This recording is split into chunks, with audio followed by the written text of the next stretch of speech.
Hey, what's going on, everybody? My name is Lee, and welcome to Top 6 Creepiest Places on Earth. Number 6, guys, we have the Aokigahara. I think that's how you pronounce it. Aokigahara is a woodland at the base of Mount Fuji in Japan that makes the Blair Witch Project forest look like the Winnie the Pooh's 100-acre wood. It probably has something to do with all the dead bodies scattered around. What Niagara Falls is to weddings, Aokigahara is to suicide. How many suicides does it take for one place to get a reputation? A dozen? 50? No. More than 500 people have taken their own lives in the Aokigahara since the 1950s. The trend has supposedly started after Seiichi Matsumito, I think that's how you pronounce it, I'm sorry if I said that wrong, it's kind of hard to pronounce, published his novel, the Kyorai Kaju, I think that's how you pronounce it. It's actually the Black Sea of Trees, where two of his characters committed suicide there. After that, always eager to prove they are bizarrely susceptible to his suggestion, hundreds of Japanese people have hanged themselves among the countless trees of the Aokigahara forest, which is reportedly so thick that even in high noon, it's hard to find places completely surrounded with darkness. It's not, hard to find places completely surrounded with darkness. Beside bodies and homemade noses, I think that was the word. Maybe, I don't know. The area is littered with signs displaying such uplifting messages like, "Life is as a precious thing. Please reconsider or think of your family." One of the signs actually said, "If you commit suicide here, bears will poop on your corpse." Now, I don't really understand why that would be there, but I guess that might make some people reconsider. Sure, why not? In the 70s, the problem got national attention, and the Japanese government began doing annual sweeps of the forest to search for bodies. In 2002, they found 78, but who knows how many they missed. In likelihood, they probably is a hanged person somewhere in the Aokigahara on any given day. By the way, in an entire dark forest full of hanged corpses wasn't bad enough. A few years ago, some people noticed that a lot of the dead in the Aokigahara probably had cash or jewelry on them. Thus began the proud Japanese tradition of the Aokigahara scavenging, where people are running around the death forest looking for guys to loot. So yeah. Pretty much, it is a horrible dark forest filled with dead bodies, and it's really thick forest, and there's always people running around looting. Well, maybe not all the time, but sometimes. Okay, number 5. And number 5, guys, this one is actually kind of close to me. It is in Scotland, and it is the Overtoun Bridge, is actually how I pronounce it. I don't think people always pronounce it right, but yeah, located near Scotland's charming little village of Milton, which I've actually never heard of, in the peaceful burgh of Dumbarton. The Overtoun Bridge is the local arch constructed where no human beings have ever died in any suspicious circumstances whatsoever over the last few decades. So, you're probably asking, why is this place on this list? Well, however, during this span, for some reasons, we can't begin to possibly understand, hundreds and hundreds of dogs have killed themselves there. It appears that dogs have been plugging off of the Overtoun since the early 60s at a rate of 1 animal a month, bringing the total number today to around 600 mutts, who for some reason decided to end it all. And nobody knows really why. And we're not talking about a series of unfortunate accidents that could have been avoided with a simple guardrail. People who actually witnessed the reported dogs willingly climbing the parapet wall and leaping to their doom with a dumbass doggy grin on their face. But for some reason, some people think that they were crying bloods, which still remains to be confirmed, and I don't think it's true. So, theories on why this is happening have been all over the place, from particular aromatic rodents to a simple stream of bizarre coincidences. We can bullshit on both, seeing it as the paraphrase Ian Fleming, once is a happenstance, twice is a coincidence, 3 times is an enemy action, and over 600 is clearly the work of an ancient Sumerian demon of some crap. Yeah, I didn't know if I should say a few of the words that were in there, so I was trying to rephrase it a little bit. Sorry about that. Also, further to drive the point home, it has been observed that certain dogs that have jumped off the bridge and survived climbed back up and threw themselves to their deaths all over again, because the Overton demon's hunger will not be appeased with tries. He demands fresh canine blood and lots of it. Sure, why not? Ah, jeez. I really don't understand that one at all. I actually told my sister that one, and her idea about it was maybe it's haunted. Could be true. Okay, so I'm just going to quickly say, for any of you new guys around here, I'm really sorry if I started a little bit there. I'm trying to work on it. Just getting a little bit better at it. Like, right there, I start again. Okay, so number 4, guys. We are at the Winchester House. In San Jose, there is a house. It is gigantic, sprawling 160-room complex designed like a maze, with mile-long hallways, secret passages, and dead ends, doors opening to blank walls, and staircases leading to ceilings.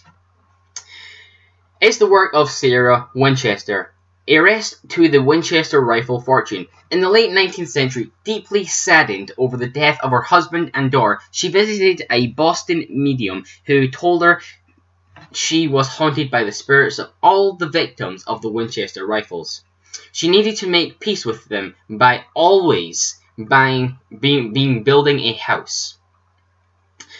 As in, never stopping building a house, or else she will die. Pretty grim. What a nice thing to say to someone who has just lost her family. There is no way that this could end with Sarah building a real-life version of the Addams Family household. In 1884, Winchester started construction of her new San Jose mansion, which has gone on non-stop for 38 years, right until her death. Despite modern contractors taking about that much time to put a wooden panel in your kitchen, the Winchester mansion eventually grew so big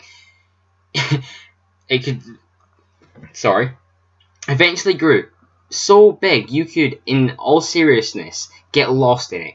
160 rooms, that kind of makes sense. And getting lost was the idea. The crazy twists and turns and dead ends were indeed to confuse the ghosts. Sarah was a kind of jerk like that.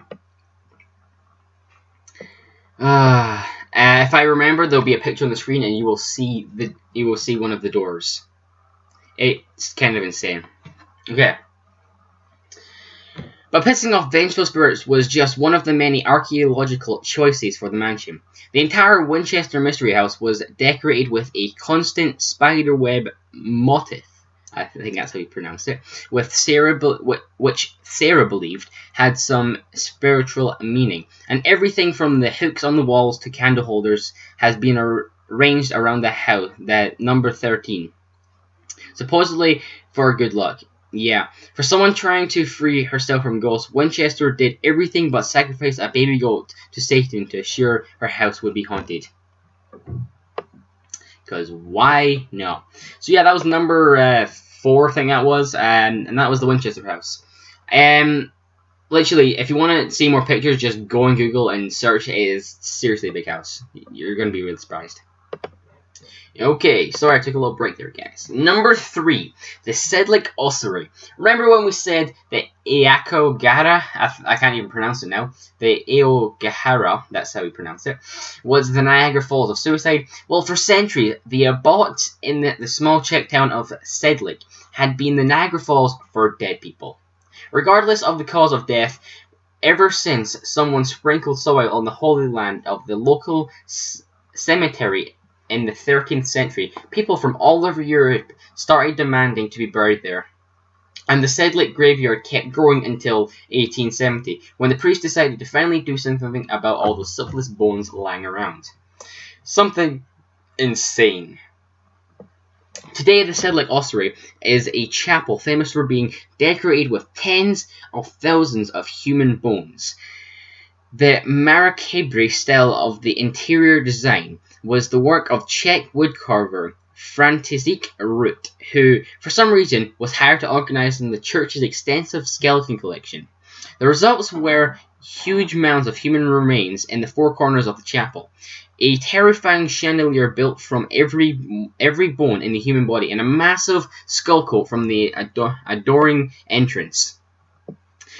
We realize this is Czech Republic and all, but it has been 27 years. Surely Poltergeist was released out there already, like maybe last year or something.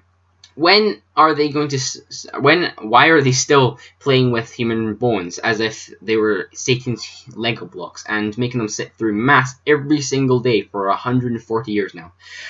I didn't breathe at all there, sorry. On the tempting fate scale, the only thing worse would be to start using some of the skulls as ceremonial mugs and chamber pots. Damn. At this point, does it really surprise anyone that the church became the inspiration for Dr. Satan's lair in Rob Zombie movie House of 100 Corpses? No. Okay, so there you go, guys. Yeah. It took me probably about 10 minutes to be able to freaking try and know as many words as I could there. And again, for you new guys, I'm sorry that if I stuttered at all, it's not really anything I can do about it right now. I'm just not very good at speaking, which is kind of weird because I built this channel. Anyway, still leave a like and subscribe. You know, why not? Alright, number 2, we have the San Z Resort, which, as you can see on the screen right now, is a bunch of discs. So yeah, giant discs. Okay, so the San Z Resort, this was a massive place, I think. But what do you get when you cross a series of abandoned, rusting, futuristic UFO-shaped buildings with a series of mysterious deaths covered by the government? How about the ghost town / tourist resort of San Z, located just outside Taipei, I think that's how you pronounce it, and inside your worst nightmares? The exclusive San Z Resort in Taiwan was supposed to be the destination of bored, rich folk who always wondered what it would be like to live inside an oversized hockey puck. Construction of Pod City started in the 80s, but was quickly shut down after a series of mysterious on-site fatal accidents, or it could have been due to the Godzilla attacks for all we know. There is actually very little information on the San Z. We can't even confirm how many people died there, or if they screamed something about their eyeless children eating their souls. The whole thing is shrouded in secrecy. I couldn't pronounce that word. Sorry about that. So yeah. Anyway, currently most of the information on the complex comes from the locals who, what a surprise, refuse to go near the damn thing. And thus, the abandoned 90 pods just stand there waiting for anyone foolish enough to wander in. Wait a second. Abandoned resort town in the middle of nowhere, mysterious deaths, lack of official information. Guys, where have we seen this before? Oh, that's right, Silent Hill. Amazing. Okay, guys, now we are on to number 1. And as number 1, obviously we have to get a town filled with nuclear radiation, or at least I think it is. We'll find out in a second. Which is actually Pripyat. I think that's how you pronounce it. I'm sorry if I pronounced that wrong. A whole lot of you just got deja vu looking at the picture above. Specifically, those of you who have played Call of Duty 4, or as most of you might know, Modern Warfare 1. As there is an entire level that takes place there. If you thought the idea of completely silent, abandoned, radioactive city was a typical video game apocalypse fantasy, you were wrong. Sorry about that, guys. Someone just walked in my room. Anyway, you were wrong. I'm just going to continue where I was. Pripyat is the northern Ukraine and once housed the workers and scientists of Chernobyl nuclear plant, which a lot of you probably know where it went boom. Founded in the 70s, it held as many as 50,000 people. Then in 1986, according to the footnote on the official Soviet record, there was a small malfunction in Chernobyl reactor, so for safety reasons, the city was evacuated. Since then, Pripyat has been desolated. I can't really pronounce that word, sorry. Its buildings decaying, the giant Ferris wheel just standing there, all alone with nobody to ride it. The city, actually had an entire amusement park for families of Chernobyl employees, because when you're living next to a nuclear reactor which was outdated even by the 1986 Soviet standards, the only thing on your minds is bumper cars. Good, why not? The city is located in what is known as the Zone of Annihilation, the 30-kilometer radius directly affected by Chernobyl minor technical difficulty over 20 years ago. Despite that, Pripyat is now open to the public because the radiation levels have apparently went down significantly over the years. We guess we have different views on the radiation than the government of Ukraine. They obviously have a scale for it. While we consider radiation a very bad thing, I guess they may consider it slightly awesome. Aside from the inherent risk of getting bit by a radioactive snail and becoming the lampest superhero ever, there is another reason why you would never see us among the tourists occasionally visiting Pripyat. The nursery. We told you there was a place built for families. You wouldn't actually know it. They have a nursery, which according to certain claims is currently paved with baby shoes and abandoned dolls. So Pripyat is basically an abandoned radioactive ghost Soviet baby amusement park. That is strange. You never know. They could eventually make it into a movie, which honestly I think would be freaking awesome. But anyway, guys, I think that is pretty much it. All the information I got. Yep, that's all it. There we go. Anyway, thank you guys for watching this video, and if you did enjoy it and didn't mind my stuttering too much, I am working on it. If you can watch my first video and then watch this, I'm getting better.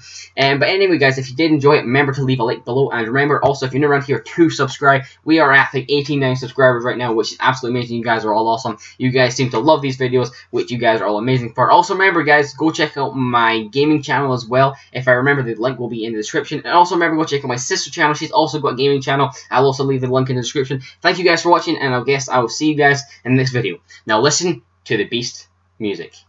Peace.